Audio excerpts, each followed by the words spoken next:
Bismillahirrahmanirrahim. Assalamualaikum warahmatullahi wabarakatuh. Sahabat-sahabat pecinta ternak kambing dimanapun berada, kembali bertemu dengan channel kami Pak Muji Ternak Kambing. Pada kesempatan yang baik ini kita akan mereview kembali kegiatan yang ada di peternakan kambing Barokah Mandiri milik Pak Mujiana yang beralamatkan di Desa Gedongsari, RT 1 RW 1, Kecamatan Banjarjo, Kabupaten Blora, Jawa Tengah. Kegiatan apa yang akan direview pada hari ini, ikuti terus konten kami. Dan kepada sahabat-sahabat yang baru menemukan channel kami mohon bantuannya untuk di subscribe, like, share, dan komen, serta diaktifkan tanda loncengnya sehingga sahabat-sahabat bisa memperoleh kiriman video dari kami secara gratis. Sedangkan kepada sahabat-sahabat yang sudah subscribe, like, share, dan komen, diucapkan terima kasih. Teriring doa mudah-mudahan sahabat-sahabat semua diberi kemudahan dalam segala urusan, diberi kesehatan, serta dilimpahkan rezekinya oleh Allah Subhanahu wa Ta'ala. Amin ya Rabbal Alamin. Baik guys, kita lanjutkan liputan kita. Ya, kita lanjut guys liputan kita di peternakan kambing Barokah Mandiri milik Pak Mujiana. Pada saat ini di areal atau di wilayah peternakan kami sudah memasuki bulan kemarau ya guys ya, sudah memasuki bulan kemarau, sehingga hampir dikatakan lahan hijauan kita sudah sangat menipis. Nah, untuk itu pada kesempatan yang baik ini kita akan berbagi pengalaman bagaimana strategi kita ketika menghadapi musim kemarau, serta kapan waktu yang tepat kita beralih ke pakan dari pakan hijauan ke pakan yang lain, apakah itu pakan kering ataupun silase. Nah, untuk itu ikuti terus pembahasannya dan jangan di skip sehingga sahabat-sahabat tidak gagal paham. Baik guys, sekarang kita akan keluar dari kandang dan kita akan menuju ke areal HPT kita, lahan hijauan pakan ternak kita, yang kebetulan lahan HPT kita ini berada di sekitar lokasi kandang ya guys ya, sehingga tidak terlalu jauh, hanya berada di depan areal kandang, di depan dan di kanan serta di kiri. Nah, ini kita sudah keluar. Ini akan kita tunjukkan yang di sebelah kiri kandang kita. Ini sekilas saja kita tunjukkan kondisi lahan HPT kita. Nah, ini lahan HPT kita ini yang kita tanami dengan rumput pekcong dan odot serta pohon singkong. Ini pertumbuhannya agak kurang ya guys, karena musim kemarau.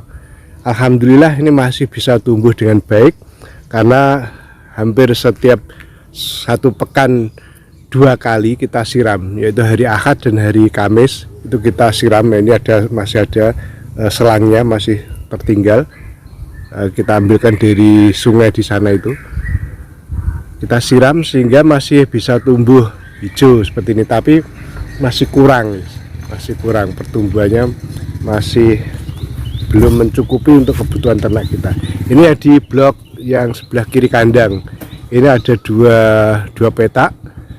Nah, 2 petak, tapi belum bisa kita panen. Biasanya 40 hari sudah panen kalau musim penghujan karena pertumbuhannya bagus. Tapi ketika musim kemarau seperti ini ya kurang pertumbuhannya. Kemudian kita bergeser ke lahan yang sebelah.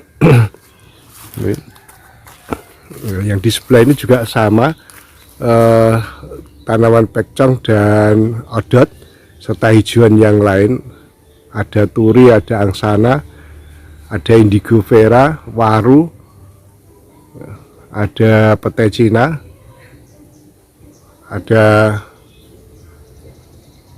pisang, mangga, macam-macam guys. Tapi juga belum bisa kita panen. Nah, kita geser sedikit ke sebelah lainnya sebelahnya. Nah, ini di sebelahnya ini kita buat jalan masuk, akses masuk jalan kita sendiri, ini bukan jalan umum.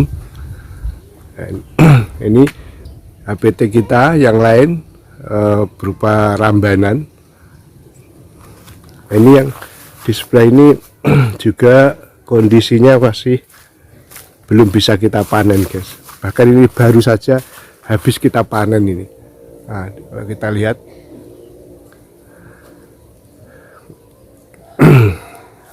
jadi ini baru aja kita panen, ini habis kita panen ini. Nah, sehingga kondisinya masih kosong, belum tumbuh rumputnya, maksudnya. Kalau hijauannya masih lumayan. Ada ini pohon petai Cina yang masih tinggi, ini kelengkeng, itu turi pecuk. Nah, ya ini ya, kita geser ke lahan yang sebelah lagi sini. Nah ini lahan kita yang di sebelah ini juga masih belum cukup untuk dipanen waktunya, umurnya maksudnya belum cukup, masih kecil-kecil, baru tumbuh pertumbuhannya, tapi tidak sebagus ketika musim hujan.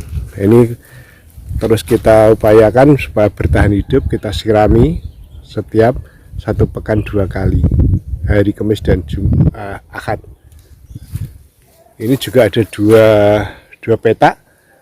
Nah, sehingga total jumlahnya ada 6 petak. Kalau normal 6 petak ini bisa bergilir sampai 40 hari, karena setiap petak ini kita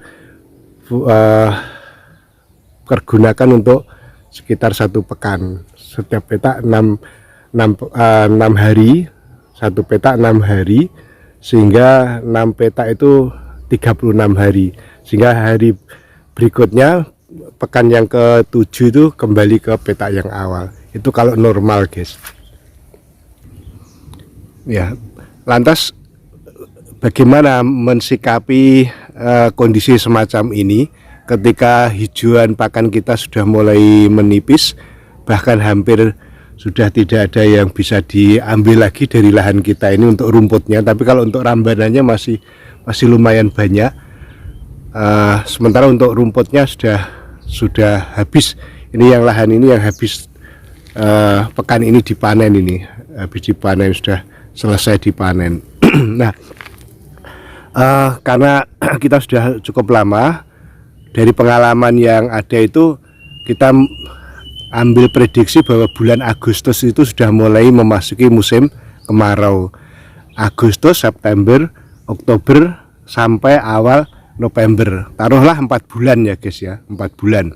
4 bulan ini kita mengalami masa kering, sehingga di HPT kita, lahan HPT kita sudah menipis hijauannya. Nah, untuk itu di tempat kami mulai beralih dari pakan hijauan segar, kemudian kita beralih ke pakan yang lain.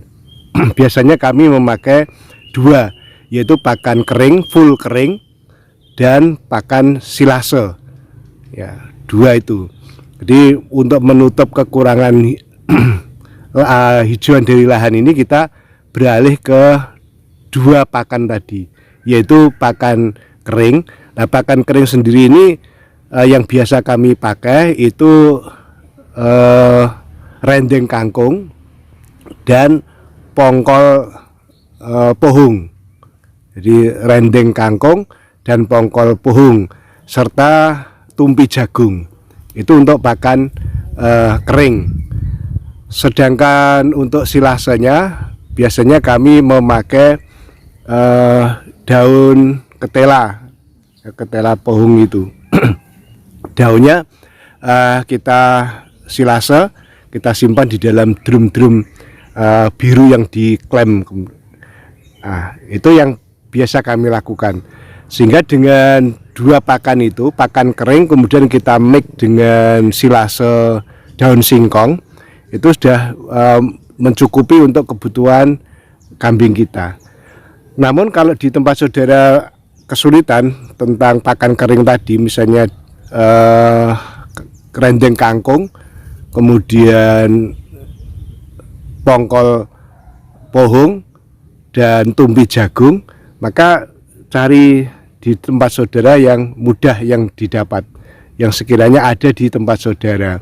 Jadi tidak harus terpaku itu. Yang penting prinsipnya unsur serat kasarnya, SK-nya serat kasar dan protein kasar serta karbohidrat kasarnya itu terpenuhi. Yang penting unsurnya itu terpenuhi ya guys ya. Jangan terpaku pada macamnya atau jenisnya. Yang penting unsur-unsur yang dibutuhkan oleh ternak kambing kita itu terpenuhi. Jadi serat kasarnya, protein kasarnya serta karbohidratnya terpenuhi. Nah, untuk yang kita sebutkan tadi itu seperti rendeng kangkung dan pongkol pohung serta tumpi jagung itu kan unsur serat kasar dan karbohidrat kasar. Nah, untuk proteinnya kita menggunakan ampas tahu dan bran polar. Nah, itu guys. Sehingga ketika musim kemarau pun kita sudah tidak ada masalah, tidak begitu masalah lah ya, tidak begitu masalah. Kambing kita tetap terjaga pakannya. Nah, ini semua berkaitan dengan manajemen pakan. Nah, ini kita persiapkan untuk paling tidak 4 bulan ya guys ya. Seperti yang kita sebutkan tadi, Agustus, September, Oktober sampai dengan awal November. Itu harus kita prediksikan kebutuhan pakan kambing kita, stoknya harus terpenuhi atau cukup lah. Sehingga sebelum memasuki bulan Agustus kita sudah punya cadangan pakan. Paling tidak kita sudah tahu linknya kemana kita akan mencari pongkol. Ya, kita lanjutkan guys, ada iklan yang lewat sebentar. Gitu, demikian guys liputan kita. Jadi kapan kita beralih ke sistem pakan hijauan ke pakan yang lain, misalnya kering ataupun silase ataupun pakai pakan fermentasi. Nah, itu tergantung situasi dan kondisi di masing-masing tempat saudara-saudara semuanya, sehingga kembali kepada situasi dan kondisi. Nah, seperti yang sudah kami paparkan tadi, kalau di tempat kami ini kita menggunakan pakan kering dan silase daun singkong untuk menutup kekurangan serat kasar yang ada pada tanaman rumput pekcong maupun odot karena belum bisa dipanen. Nah, demikian guys liputan kita kali ini, mudah-mudahan menginspirasi dan bermanfaat bagi saudara-saudara, khususnya peternak yang pemula dan yang akan baru memulai. Dan sebelum saya akhiri, apabila dalam liputan ini ada salah kata, salah kalimat, mohon untuk dimaafkan. Demikian juga bila ada kurang sempurnanya pengambilan gambar dan video, kami mohon untuk dimaafkan pula. Dan sebelum saya akhiri, selalu saya ingatkan kepada sahabat-sahabatku yang muslim, jangan lupa untuk sholat. Dan sebelum saya tutup, kami mohon bantuannya kembali kepada sahabat-sahabat yang baru menemukan channel kami ini untuk di subscribe, like, share, dan komen, serta diaktifkan tanda loncengnya. Dan kepada sahabat yang sudah subscribe, like, share, dan komen, diucapkan terima kasih. Teriring doa, mudah-mudahan sahabat-sahabat diberi kemudahan dalam segala urusan, diberi kesehatan serta dilapangkan rezekinya oleh Allah Subhanahu wa taala. Amin amin ya rabbal alamin. Sekian, wabillahi taufik wal hidayah. Wassalamualaikum warahmatullahi wabarakatuh. Salam ngarit dari Blora. Terima kasih.